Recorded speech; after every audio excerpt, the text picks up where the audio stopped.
It is January 2026, and the British royal family has just survived its most scandalous year in decades.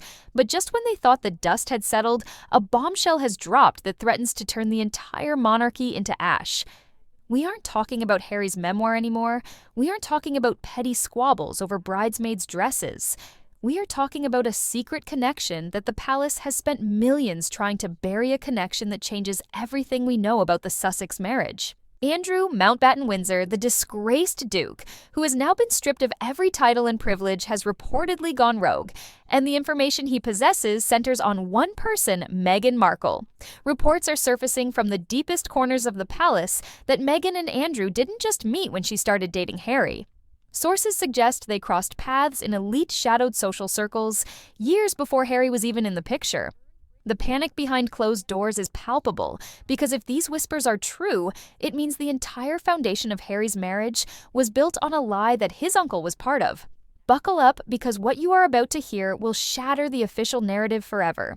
To understand the magnitude of this deception, we have to look at the very first meeting between Meghan and the royal family. The official story, the one Harry wrote in his book, and repeated in interviews, is that Meghan was so naive about royal life that she mistook Prince Andrew for a servant. She allegedly saw the Queen's second son holding a handbag and assumed he was staff. On the surface, it sounds like a charming fish-out-of-water moment. But when you apply even a shred of logic to this scenario, the story doesn't just fall apart, it screams of a cover-up. Here is the reality that makes that story impossible. Meghan Markle was not a stranger to the York family. Before she ever met Harry, she was already close friends with Princess Eugenie, Andrew's daughter. They were close enough to double date. They were close enough to travel in the same social sets. Are we really expected to believe that a woman who is best friends with the daughter has no idea what the father looks like? Andrew wasn't an obscure royal. He was one of the most photographed men in Britain. Royal biographers and insiders have been pointing at this discrepancy for years, asking the obvious question, why lie? Why pretend you don't know who he is? The answer is chillingly simple. If Meghan admitted she knew Andrew, the next logical question from Harry would be, how? And that is the one question Meghan could not answer without revealing a network of connections she was desperate to erase. Pretending Andrew was a stranger wasn't a mistake. It was a tactical necessity to sever any link to her past life in the elite yachting circuits. But that wasn't the whole story. While Meghan was playing the role of the confused American tourist, Andrew's household was making moves that baffled the press. Let's rewind to October 2016. Harry and Meghan had been dating secretly for about 4 months. Harry was obsessed with privacy. He wanted to keep this relationship under wraps to give it a fighting chance. Then, suddenly, the story broke. The Sunday Express ran the headline revealing the romance, framing it as a fairy tale. For years, people blamed the tabloid's intrusive eyes. But recent confirmations, including details from insiders like Tina Brown, have revealed the call came from inside the house. Specifically, a servant from the House of York. Andrew's household tipped off the press. This changes the entire complexion of the timeline. Why would Andrew's staff be the ones to leak Harry's most guarded secret? There are 2 ways to look at this. The charitable view is that they were trying to distract from Andrew's own bubbling scandals. But the darker, more likely theory is that this was a power play. By leaking the story with a positive spin, calling her Grace Kelly Redux, Andrew's camp effectively forced the relationship into the public eye, locking Harry in before he could back out. It suggests a level of familiarity and involvement in Harry's romantic life that is deeply uncomfortable. Was Andrew trying to help a mutual acquaintance secure her spot?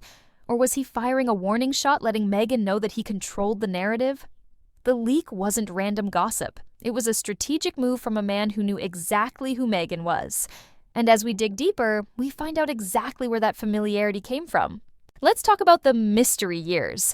These are the years before Suits became a hit, where Meghan's timeline gets incredibly blurry. She was allegedly working elite social circuits, attending networking events that were less about acting and more about access. During this period, Prince Andrew was a fixture in the very same world, the world of high-end yacht parties, billionaire retreats, and the dark social web of Jeffrey Epstein. Internet sleuths have spent years tracking the overlap between Meghan's travel logs and Andrew's social calendar. Photographs have surfaced showing women on yachts with Andrew from around 2010, women who bear a striking resemblance to Meghan. Now, to be clear, fact-checking sites rushed to debunk these specific photos claiming it wasn't her. But the reaction was what gave it away. The panic to scrub the internet, the immediate activation of PR machines to kill the story, it was disproportionate. If there was no connection, why the fear? The palace didn't comment, but they mobilized. They knew that even if those specific photos weren't her, the premise was accurate.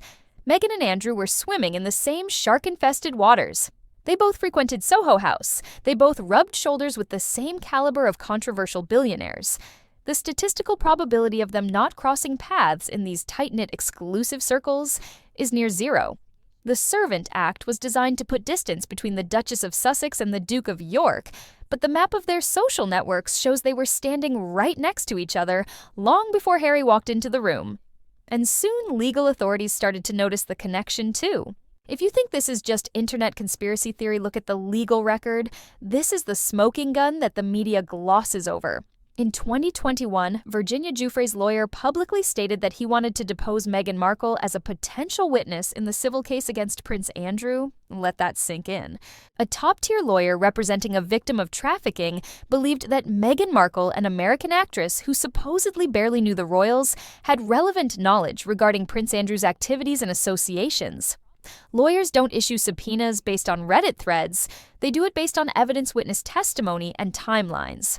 The implication was clear. The legal team believed Meghan had been in the rooms where these things happened, or at least in the adjacent rooms where the secrets were whispered. Why would Meghan know anything about Andrew's dark dealings unless she was part of that ecosystem? The lawyer specifically noted that Meghan might have information about Andrew's intimate circle. The deposition never happened because the case was settled for a massive sum, a settlement that conveniently kept everyone quiet. But the request itself is a permanent stain on the official narrative.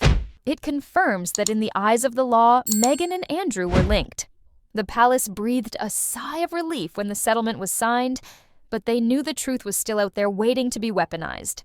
Fast forward to December 2025. New documents related to the Epstein case were released, and buried within them was a fascinating detail about the Sussexes. It wasn't an accusation of a crime, but a revelation of value. An email chain discussed an article linking Harry and Meghan to the Andrew scandal, noting that a single story generated over $4 million in publicity value. This proves that the media and the power brokers behind the scenes viewed the Andrew-Meghan connection as the money shot. They knew the two scandals were intertwined.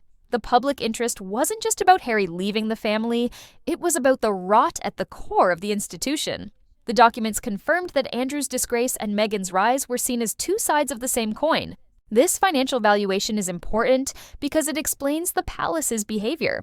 They realized that any link between the young modern royals and the corrupt old guard was worth millions in bad press. It explains why the PR machine worked over time to separate them. But you cannot separate two people who operate in the same economy of influence. Andrew traded on his title, Meghan traded on her connections. The files prove that even the people running the trafficking ring saw the Sussexes as relevant figures in the narrative. And the person most terrified of this connection coming to light is the man sitting on the throne. This brings us to the king's current nightmare. King Charles has been ruthless with Andrew in public, stripping his titles, evicting him from the royal lodge, effectively unpersoning his own brother. But reports from late 2025 and early 2026 suggest a very different dynamic behind closed doors. Sources say Charles is softening, restoring some staff access, and checking in on Andrew frequently. Why the sudden compassion? Charles isn't known for his warmth. This is a strategic containment operation. Charles knows that Andrew, stripped of everything, is a loose cannon. A man with nothing to lose is a dangerous man. If Andrew decides to write a memoir or sit down for a no-holds-barred interview to pay his bills, he won't just talk about Epstein. He will talk about everything he knows regarding the family's vetting of Meghan. Charles is reportedly terrified of mutually assured destruction. He knows that Andrew holds the keys to the timeline. Andrew knows who introduced whom. He knows which parties Meghan attended. He knows why the servant story was fabricated. Charles is paying for Andrew's silence not to protect Andrew, but to protect the remaining credibility of the monarchy. If the world finds out that the king knew about Meghan's past connections and let the marriage happen anyway to avoid a racism scandal, his reign is tainted. Charles is walking a tightrope trying to keep a desperate man comfortable enough not to pull the trigger. But there is one person in this equation who is completely innocent of the facts, and that makes his situation the most tragic of all. Prince Harry often speaks about his truth about breaking free from the lies of the monarchy. But the saddest irony of this entire saga is that Harry is likely the only person who doesn't know the full story. He genuinely believes the narrative he has been sold, that he met Meghan by chance, that she knew nothing of his world, and that his family rejected her out of bias.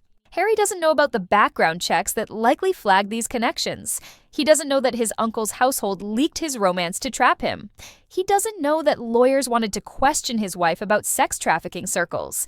Everyone around Harry the Palace courtiers, his security detail, his brother William, and certainly his wife, has insulated him from the gritty reality.